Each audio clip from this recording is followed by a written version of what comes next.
Oke, Oke, malam hari ini kita membahas adalah persiapan menghadapi typhoon. Nah, ini ya.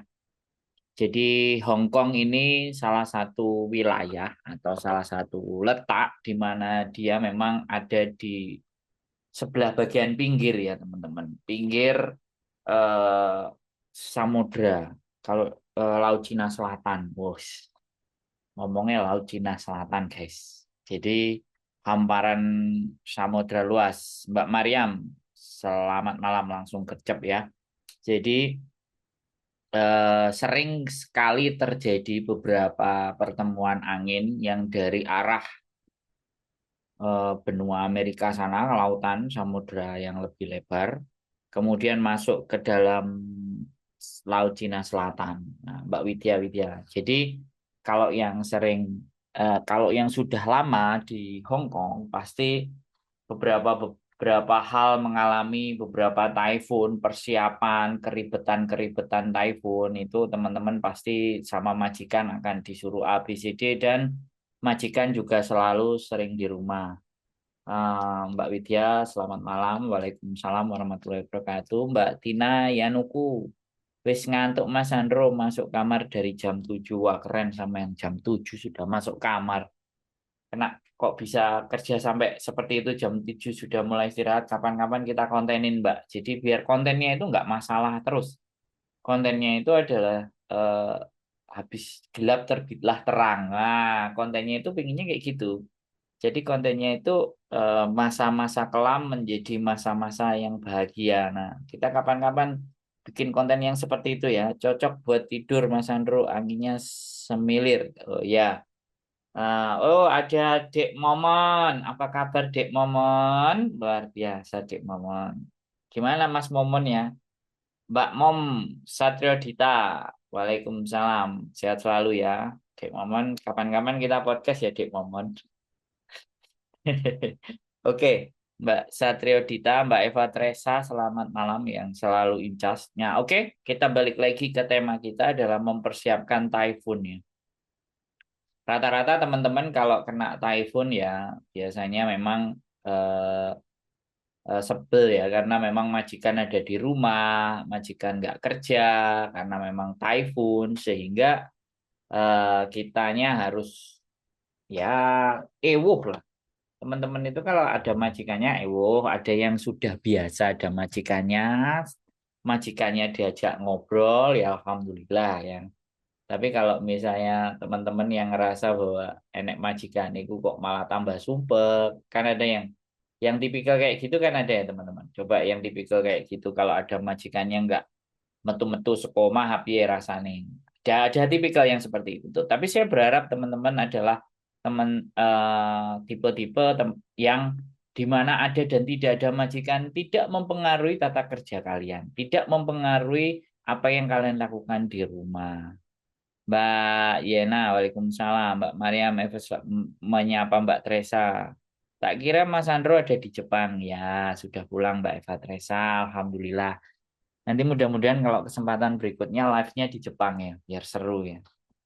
Karena memang kemarin itu salah beli internetnya yang paling murah. Jadi plegu. Nah, makanya nanti kalau kita ke Jepang kita sudah ada gambaran mau membeli paketan internet yang lumayan bisa agak lebih kenceng bisa kita buat untuk live dan menginformasikan segala sesuatu yang terjadi live nanti di sana harapannya sih seperti itu. Oke, balik lagi ke persiapan kita Typhoon ya, karena eh, wah saling saling menyapa sesama teman-teman yang saling komen. Terima kasih ya. Mudah-mudahan kalian juga bisa dan bersilaturahmi, tapi tolong jangan sering apa namanya berkomunikasi besti-bestian nanti jatuhnya jadi bestai. Mas Yunus Priyansah apa Mbak ini? Selamat malam. Oke.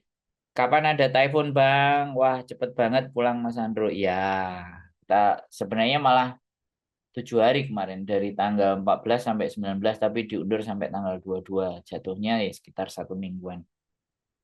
Nah, memang mengharuskan pekerjaan untuk dikerjakan di Hong Kong. Oke, ya typhoon sebenarnya sudah mulai ya peringatannya hari Minggu sih. Ya makanya sering-sering cek ya. Sering-sering cek teman-teman aplikasi observasi. Jadi sering-sering cek. Jadi downloadlah di HP-nya teman-teman aplikasi itu untuk menginformasikan. Biasanya di HP kita itu kalau kita punya aplikasi tersebut dia akan menginfokan. Jadi menginfokan T1, T2, T3, T4 sampai T8, T7, T6. Nah, itu mesti akan diinfokan biar kita lebih bisa. Kirain mau bahas Jepang, Mas. Di Jepang tak tunggu live malah Jong. Mbak Fitri Nadia. Kita bahas yang lebih cepat ya. Nanti sudah saya bikin konten. Besok pagi keluar kontennya di Jepang. Kontennya di Jepang sudah keluar besok pagi, kemungkinan sampean cek dulu, sampean lihat dulu. Nanti malamnya ini orderan sama Mbak Fitri Nadia. Eh, kita diorder untuk bahas Jepang. Sampean tanya aja. Sampean tanya yang ingin sampean tanyakan. Jadi enggak, saya akan menjawab biar enak sesuai. Sekarang memang tema saya membahas persiapan Typhoon ya. Jadi ini tidak hanya hari ini aja atau hari Minggu aja atau tapi aplikasi apa Mas Andro? Aplikasinya apa ya? Kalau di apa namanya? Observarium, observasi. Bujuku nggak download sih. Coba cek ya. Aplikasinya ada observatorium kalau nggak salah. Kita cek ya. Di HP saya ada sih sebenarnya. Cuman HP-nya lagi saya buat untuk live ya. Oke, sebentar ya. Aplikasi observatorium yang menggambarkan dan menceritakan situasi dan keadaan di sekitar kita ada. Kita cek dulu ya, ada ditanyakan Mbak Observatorium.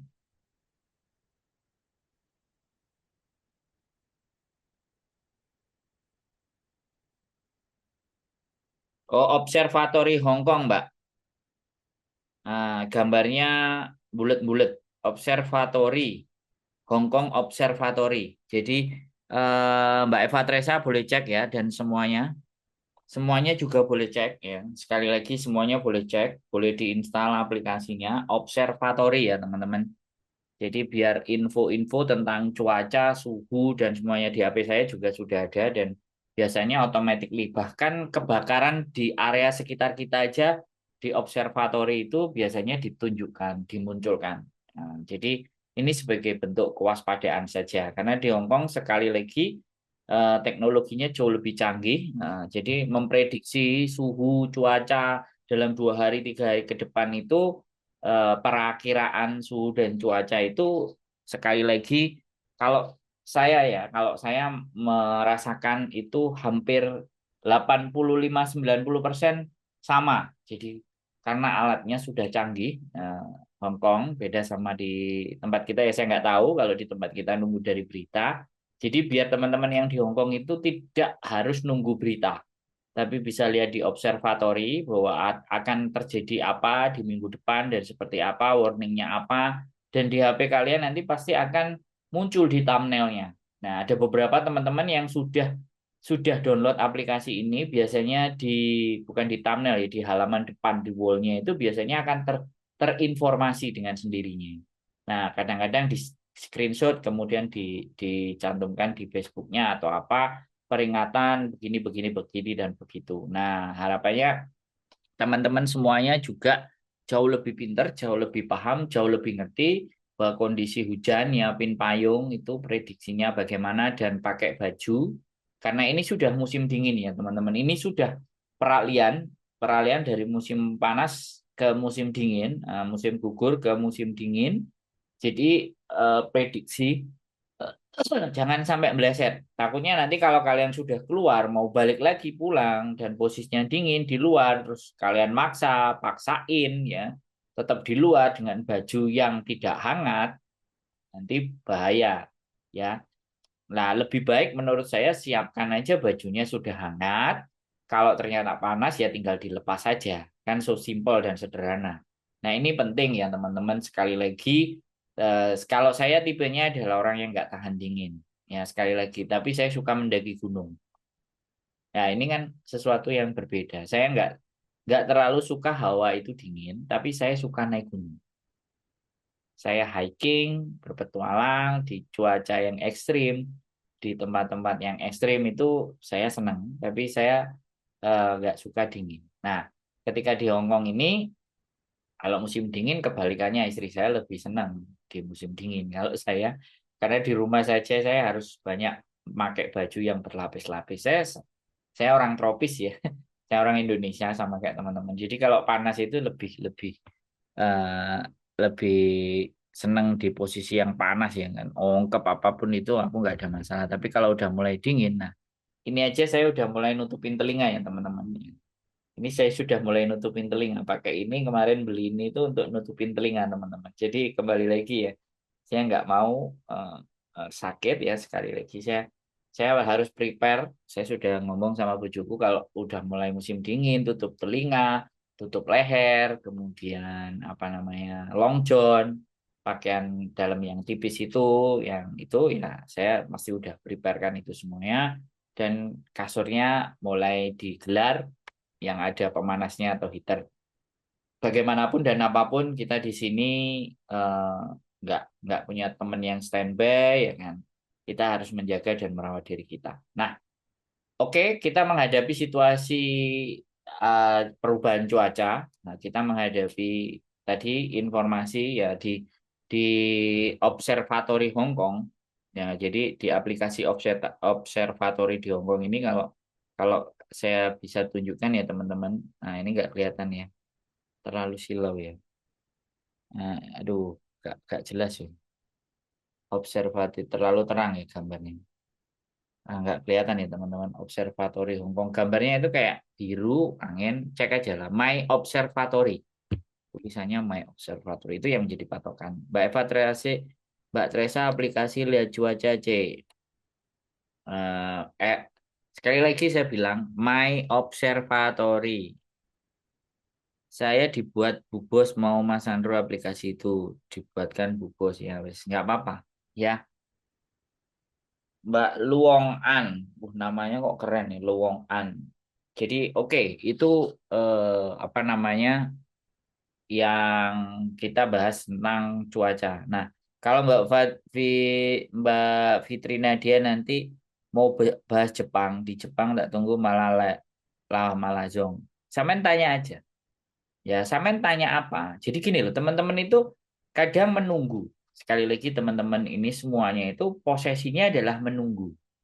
Prosesnya adalah mengikuti saja. Saya ikuti alur saja. Sampean mau ngomong apa aja saya dengerin aja, Mas. Saya sebenarnya tidak menginginkan teman-teman itu hanya menjadi pendengar. Ya, sekali lagi saya ngomongnya, bukan bagaimana dan seperti apa. Saya akan jauh lebih senang ketika kalian itu mempunyai pertanyaan yang oke lah. Sampean bilang, aku malas mikir deh, aku tak tanya aja.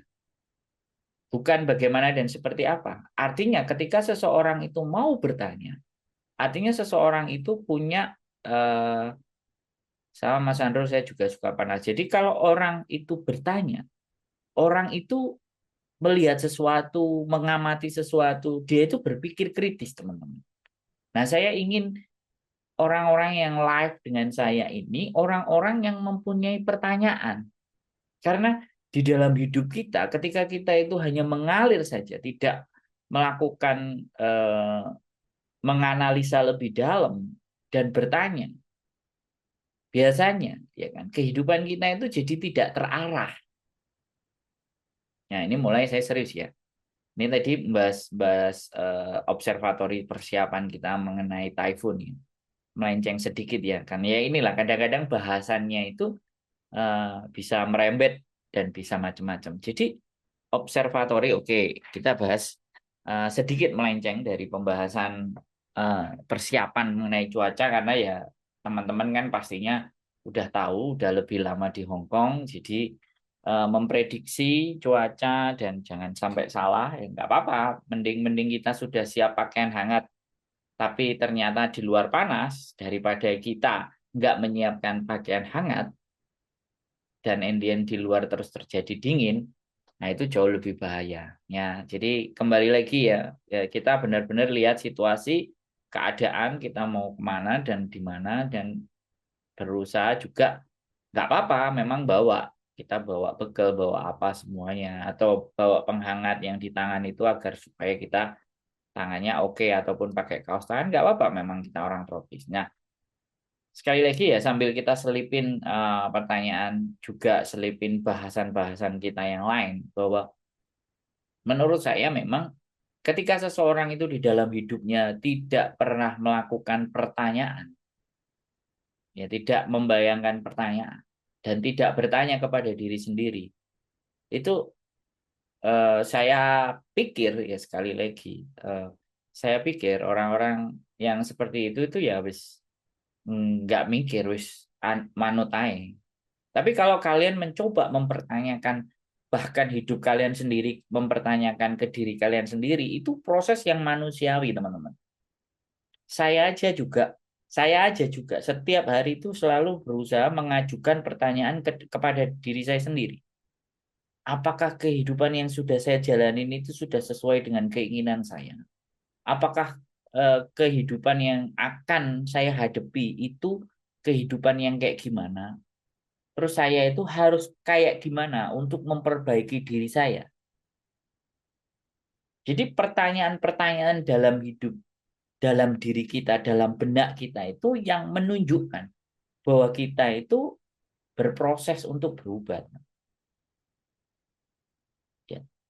Kan ada dalam kehidupan kita itu ya sudah dijalani aja. Ada kan yang teman-teman yang mempunyai prinsip gaya apa sih kok dipikir wis dilakoni enek apa saiki dihadapi, kan ada yang cara berpikirnya seperti itu, ya kan. Nah, terus ketika kita ajak diskusi, apa sih sebenarnya? Nah, apa sih sebenarnya yang harusnya kita lakukan? Yang harusnya mau kita persiapkan? Apa sih? Setiap hari saya itu mengajukan pertanyaan dalam diri saya sendiri,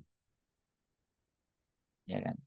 Jadi justru di dalam diri kita itu ketika terbiasa untuk bertanya dan ketika kalian merasa tidak menemukan jawaban di dalam diri kalian sendiri, nah ajang live saya ini boleh kalian gunakan untuk mempertanyakan.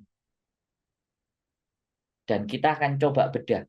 Sekali lagi ya, saya sampaikan ke teman-teman, bertanya itu bukan berarti kita itu bodoh. Ya, saya cuma ingin sampaikan bahwa bertanya itu bukan kita berarti bodoh. Dan bertanya itu bukan maknanya 100% itu kita tidak mengerti. Tapi justru bertanya itu memastikan. Justru bertanya itu mengajak orang lain untuk berdiskusi. Bertanya itu karena kita berpikirnya kritis. Kayak misalnya gini, kita punya temenan baik berpresentasi ke kita, terus kita menanyakan, ah masa iya?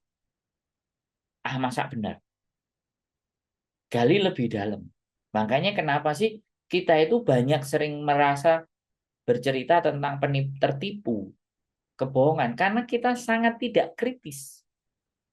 Dalam menghadapi sesuatu itu kita tidak munculkan pertanyaan. Kalau saya berulang-ulang kali, sekali lagi, saya berbicara dengan pada siapapun, saya ngomong dengan circle saya atau di luar circle saya selalu meletakkan hal negatif tidak lebih dari 20%.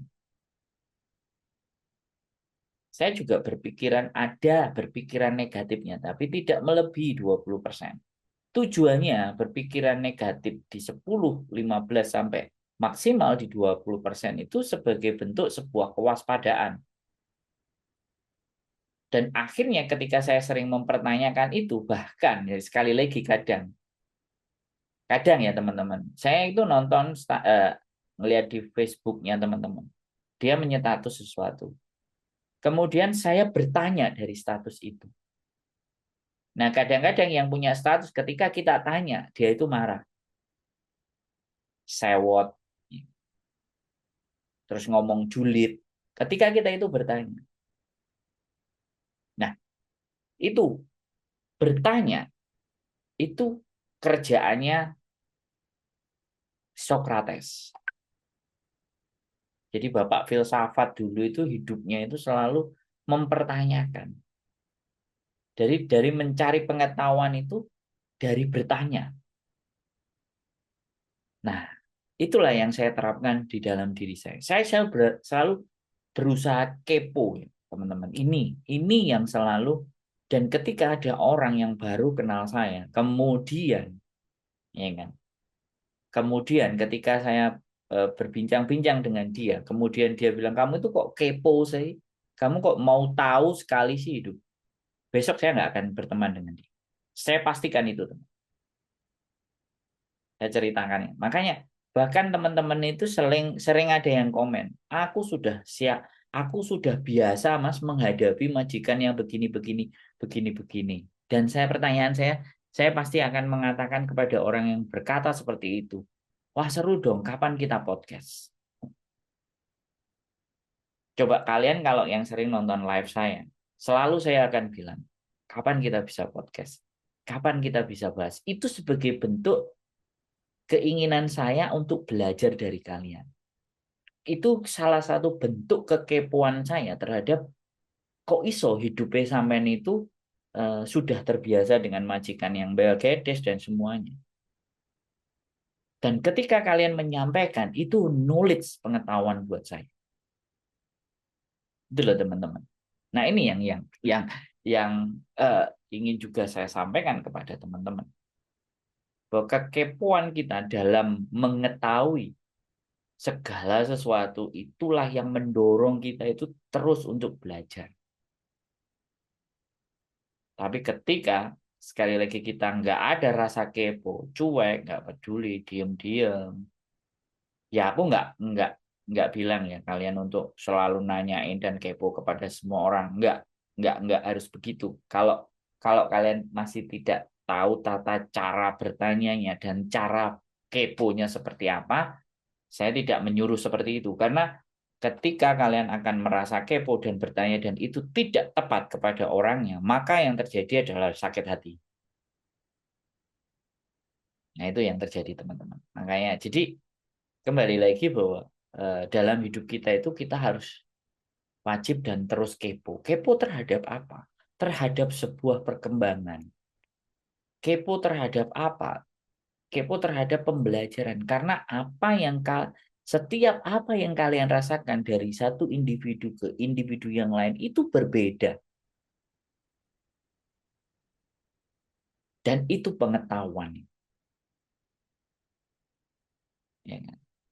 Jadi ada namanya self-educated atau self-knowledge atau apa ya, learning learning by situation, membaca situasi dan keadaan. Salah satunya tadi adalah membaca peringatan dan tanda-tanda.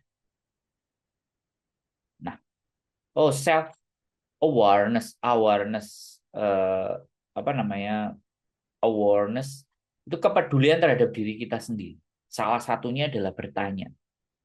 Bahkan bertanya kepada diri Anda sendiri itu ketika proses itu kalian lakukan, maka di situ kalian itu bertumbuh dan berkembang. Saya itu dalam dalam suatu momen. Jadi kalau saya dalam suatu melihat segala sesuatu, setelah saya melihat segala sesuatu itu saya mempertanyakan, bisa nggak aku terapin apa yang sudah disampaikan, ya kan? Dan saya sudah terbiasa mempertanyakan itu kepada diri saya sendiri. Akhirnya saya bisa menemukan banyak teori-teori, bukan bukan teorinya saya, teorinya orang yang disampaikan orang. Kemudian saya cross check ke dalam diri saya, Mbak Indah pada waktunya. Waduh. Jadi hal-hal yang disampaikan sama orang lain itu coba saya korelasikan ke dalam diri saya. Yang diomongin orang itu benar nggak? Kalau kira-kira saya ragu sanksi dan ada yang nggak benar lagi, saya akan coba, saya akan lakukan. Tetapi ketika saya menelaah apa yang disampaikan orang, oh aku udah melakukan ini, oh aku udah melakukan ini. Kan ada juga teman-teman yang biasanya ketika saya ngomong segala sesuatu, terus komennya, aku wis tahu mas, aku sudah mengalami. Tapi ketika kita sudah mengalami dan hanya berhenti di diri kita, maka tidak ada pembelajaran. Karena memahami sesuatu itu bukan hanya sekedar, oh ya aku wis ngerti. Bukan. Hidup itu bukan hanya sekedar, oh ya aku wis paham. Enggak. Proses dalam hidup ketika kita sudah memahami dan kita mengalami, kita memahami, terus efek berikutnya apa? Membagikan. Nah, kalau manusia sudah di tahap membagikan, ini ini loh, nggak semua orang ada di tahap ini. Kenapa kok tidak membagikan? Tidak pada proses membagikan. Karena di dalam dirinya sendiri itu juga masih belum clear. Kalau kalian lihat, banyak sekali teman-teman, orang-orang atau kehidupan kita itu sangat sulit sekali berbagi. Justru yang lebih mudah saat mereka membagikan itu hal-hal yang buruk, yang gampang sekali dibagikan. Selamat malam Mas Andro, iki Tungcung ikut nyimak Mas Kusnanto, oke. Ya, rata-rata, rata-rata hari ini orang itu membagikan berita buruk. Orang itu menyampaikan hal yang buruk. Dan ketika hal buruk, waduh, ada Mbak Marni Kiran. Kapan-kapan kita podcast Mbak Marni Kiran. Bagaimana proses sampai mendapatkan drive license? Teman-teman yang di Facebook, saya infokan Mbak Marni Kiran ini baru mendapatkan SIM-nya dan dia wanita. Ya, saya kenalnya sama Mbak Marni Kiran itu sudah lama sekali. Kalau nggak salah mungkin di boardingnya Miss Uni ya, kalau nggak salah. Pada waktu dulu. Ya, kalau saya masih ingat. Ya. Jadi sampean juga tahu. Jadi siapa? Nah, seperti itu ya teman-teman. Jadi proses di dalam kehidupan kita itu kenapa tidak banyak orang yang ingin berbagi. Berbagi itu bukan hanya uang, ya, teman. Bukan berbagi materi. Jauh lebih penting dalam hidup kita itu sebenarnya berbagi experience. Yang ada itu justru kayak gini nih. Ketika ada seseorang mau mau menanyakan tentang sesuatu, yang ada jawabannya di sekitar kita itu rata-rata kayak gini. Kita udah kenal 10 tahun yang lalu, Mbak Marni Kiran, Anda pasti tahu saya 10 tahun yang lalu, guys. Luar biasa. Dan Anda masih stay di sini. Jadi gini, ketika kita itu tidak bisa membagikan, bahkan yang ada di sekitar kita itu yang terjadi itu begini. Kalian mau melakukan sesuatu, kemudian berbicara ke orang lain. Entah di sekitar sampean circle. Pasti di sekitar sampean pasti akan ngomong kayak gitu. Kamu jangan kayak gitu, nanti kayak gini loh. Kamu itu kayak gitu. Kamu awas loh kayak gitu nanti. Wah, kamu udah berani ya. Hati-hati loh. Kalimatnya selalu begitu.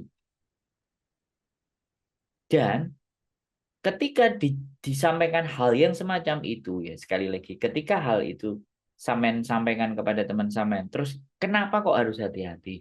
Kenapa kok harus waspada? Itu tidak semuanya kadang bisa menyampaikan.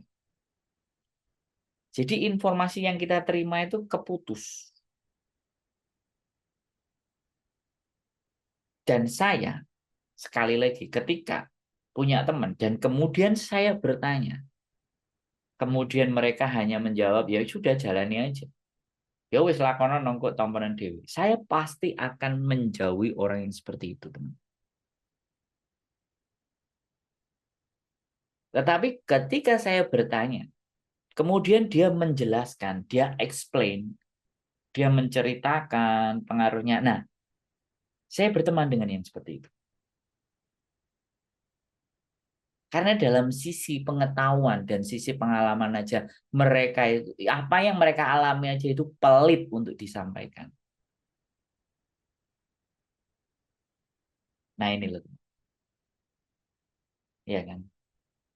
Jadi dunia ini salah satunya banyak orang yang terjerumus itu karena kita pelit untuk membagikan hal yang baik. Kalau saya justru kebalik, hal yang buruk simpen dalam diri kita. Sudah, jangan dikeluarkan. Melihat situasi, jambak-jambakan, nggak bayar utang, tukaran, stop, diem. Udah. Ketika itu lewat beranda, nggak perlu komen, nggak perlu jempol, biarkan. Lewat, lu skip. Itu artinya berita buruk itu berhenti di kita. Semakin banyak kita yang menyadari bahwa berita buruk itu berhenti di kita, maka akan banyak berita-berita baik yang akan mengisi kepala kita. Tapi kelihatannya berita baik itu nggak seru, Mas Bro. Berita baik itu nggak seksi, berita baik itu nggak oke. Ya artinya kita ada di frekuensi hal yang buruk.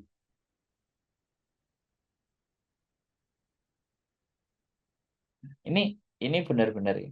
Ya, sekali lagi dalam momentum live saya selalu ingin menyampaikan hal-hal yang pemikiran saya, buah pemikiran saya. Bisa disalahkan, bisa kalian anggap oke juga, bisa nggak benar. Nah, saya akan sangat senang kalau orang-orang yang live dengan saya itu punya banyak pertanyaan yang bisa diajukan di dalam live. Artinya ikut berpikir. Karena bertanya itu adalah proses berpikir, teman. Ya. Terlepas pertanyaannya itu kayak gini nih. Kehidupanku itu kok begini-begini aja ya Mas Bro? Ada nggak sesuatu yang bisa membuat atau kita lakukan agar kehidupan kita itu nggak begini-begini saja? Itu proses berpikir loh teman-teman. Kalian berpikir atas diri kalian sendiri dan mencoba mempertanyakan apa yang ada di dalam diri kalian sendiri kepada orang lain. Orang lainnya itu adalah saya. Dan ketika saya menerima pertanyaan itu dari diri kalian, artinya kalian itu menaruh kepercayaan. Karena bertanya kepada saya hal-hal yang kalian tidak bisa memahami.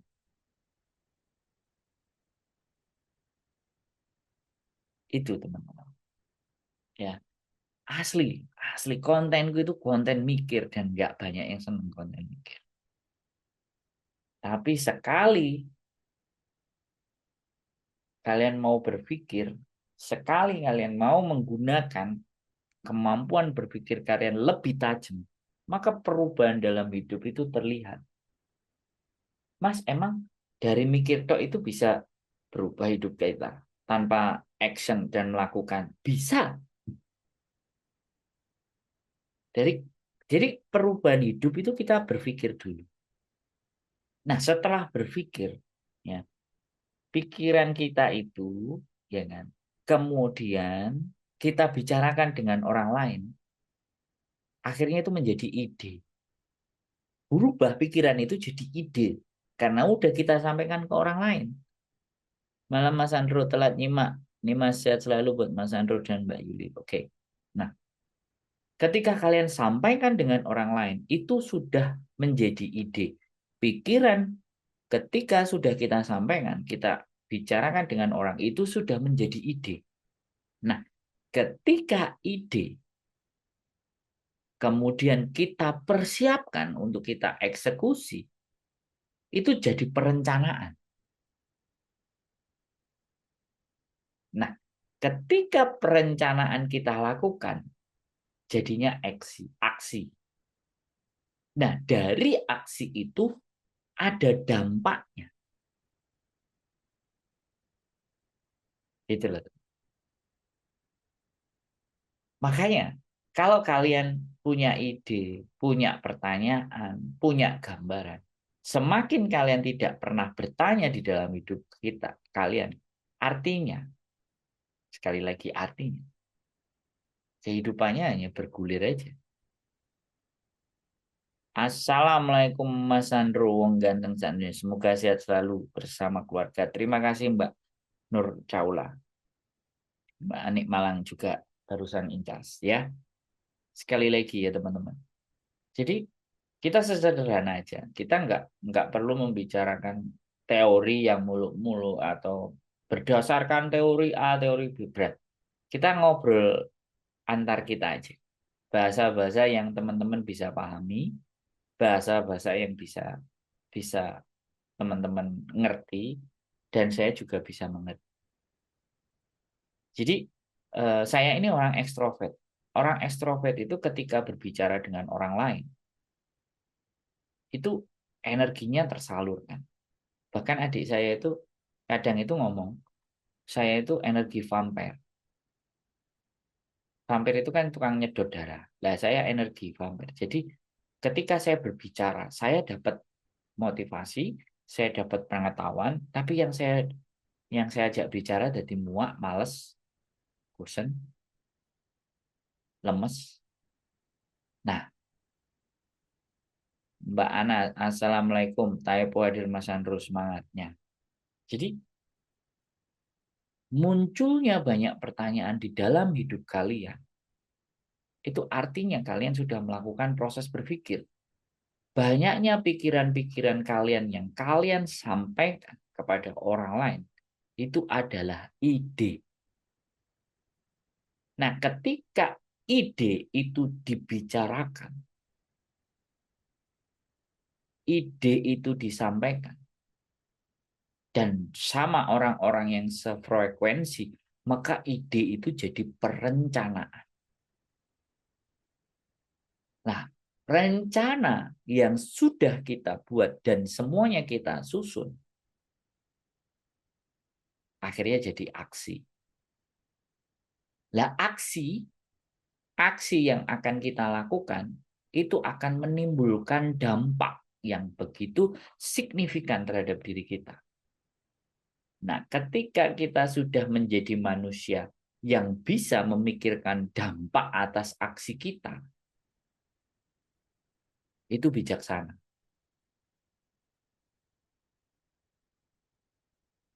Dan ketika dampaknya terasa dan kalian mengevaluasi lagi dan melakukan lagi proses berpikir lagi, melakukan lagi berbicara dengan orang lagi, melakukan merencanakan lagi, kemudian aksi dan terus hidup kita terus berulang-ulang ke arah proses itu, maka kalian aja menjadi manusia yang berbeda dengan manusia yang lain.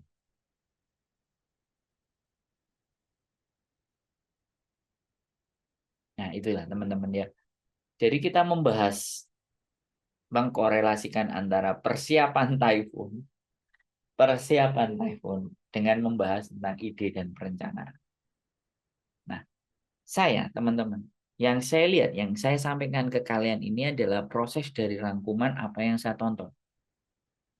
Saya menonton sesuatu, memasukkan ke dalam pikiran saya, mengolah dalam pikiran saya, dan saya keluarkan di live streaming saya dengan bahasa saya, dengan kalimat saya. Karena kalau saya membawa bahasanya yang saya tonton kepada teman-teman, saya harapannya akan terjadi gap yang terlalu tinggi. Wah, kemonyolan tuh, kemuluan. Jadi saya yang berusaha menyesuaikan situasi dan keadaan siapa yang nonton saya.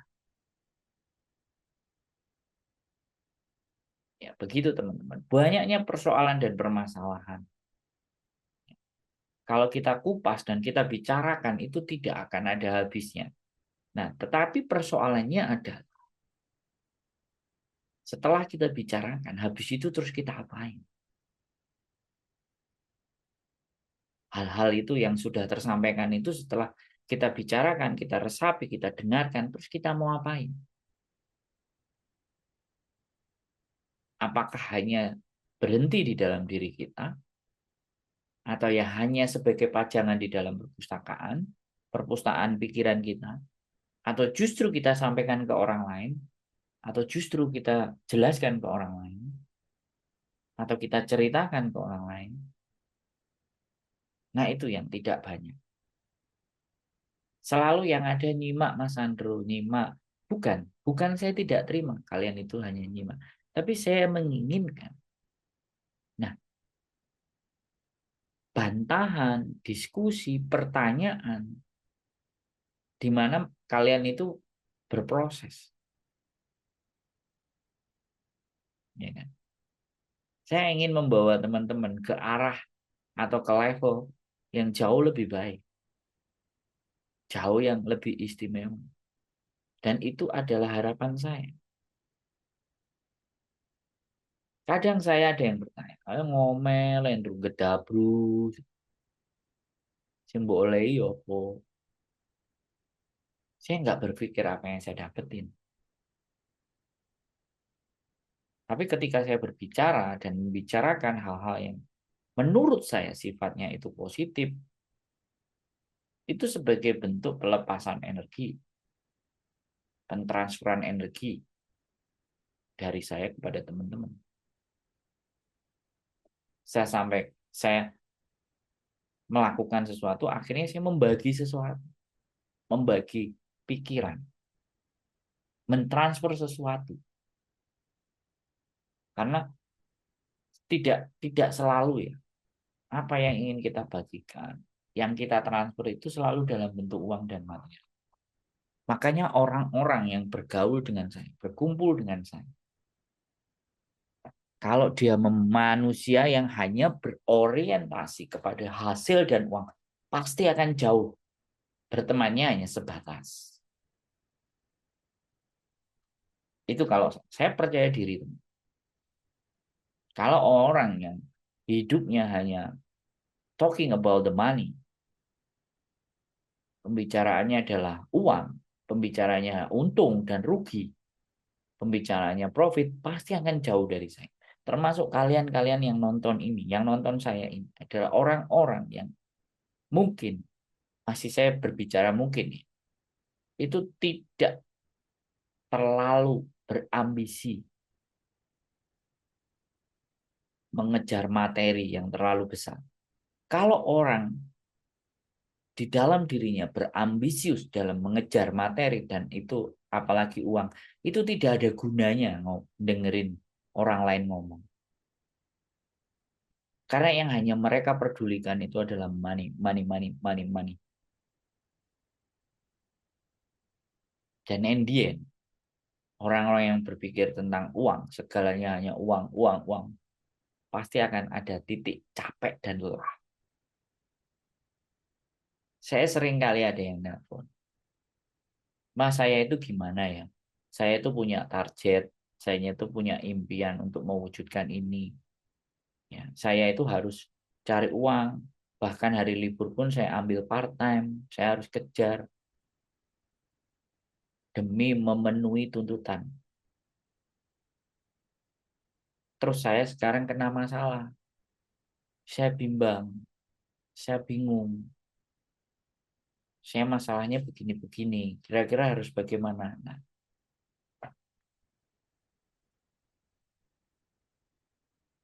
berujung akan seperti itu.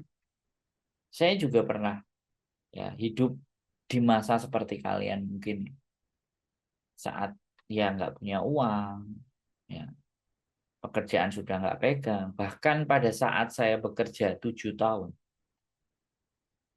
kalau 7 tahun kalian itu sudah 3 kontrak ya.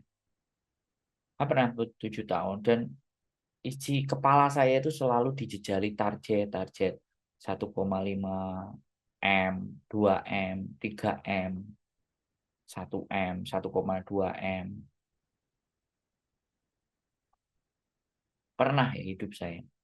Dari pagi sampai malam itu mikir target, schedule, jadwal. Saya harus create orang ini jadi seperti apa ya supaya hasilnya.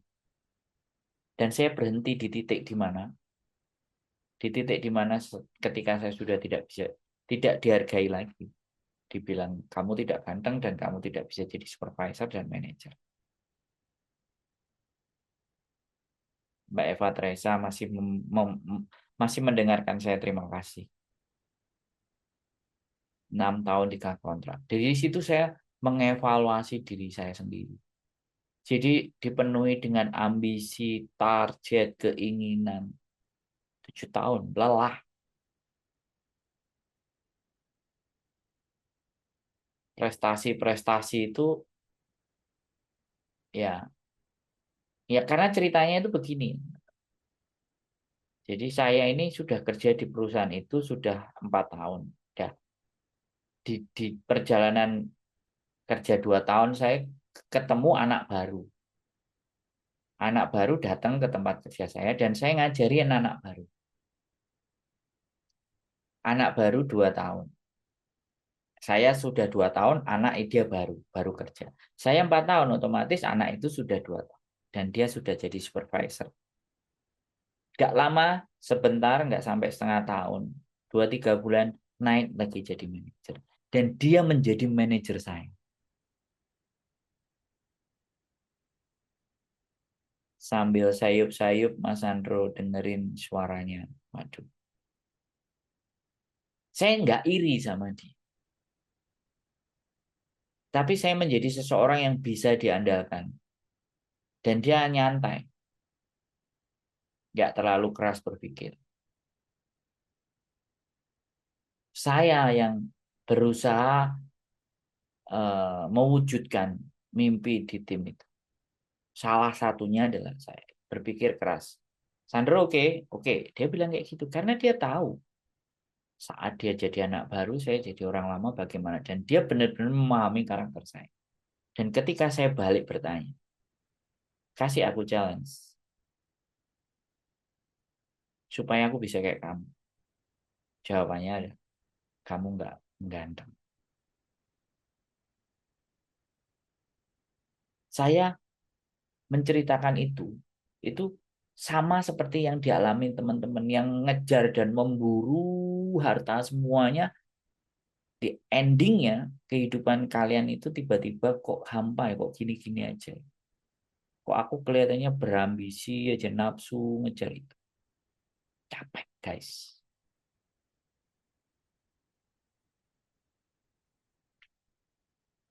Ya kayak gitu tuh. Saya ini orang yang pemikir terlalu keras. Jadi teman-teman boleh berpikir, tapi jangan terlalu keras.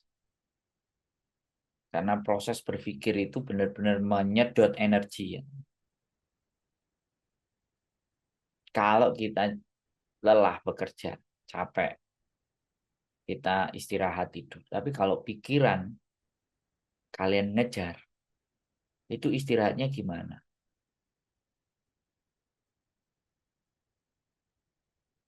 Jadi seperti itu ya teman-teman. Oke, sekali lagi persiapan Typhoon ya. Mudah-mudahan pembicaraan kita itu ada nilainya, ada hal yang bisa kita pelajari, ada hal yang bisa kita diskusikan karena bagian dari hidup bahagia kalau kita bisa memberi. Itu prinsip hidup saya. Memberi dalam bentuk apa? Semangat, motivasi, dorongan, ngajak mikir, karena dan sekarang sudah difasilitasi oleh sosial media, maka ya sudah. Saya akan ceritakan konsep cara berpikir saya.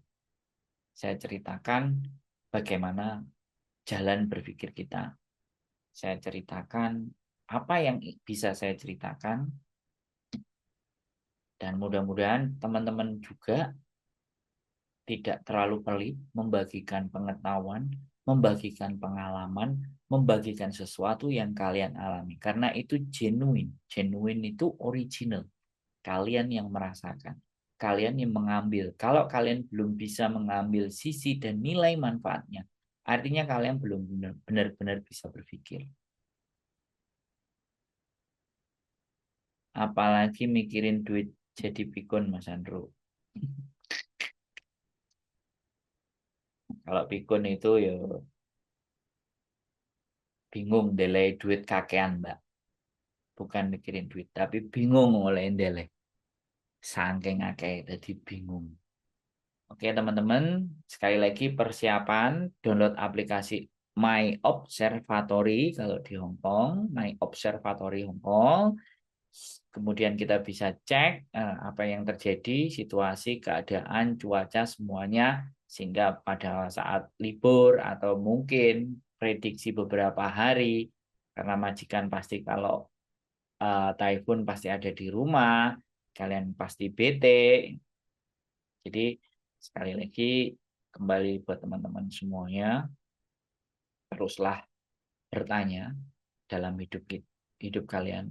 Tanyakan terus hal apapun di dalam hidup kalian.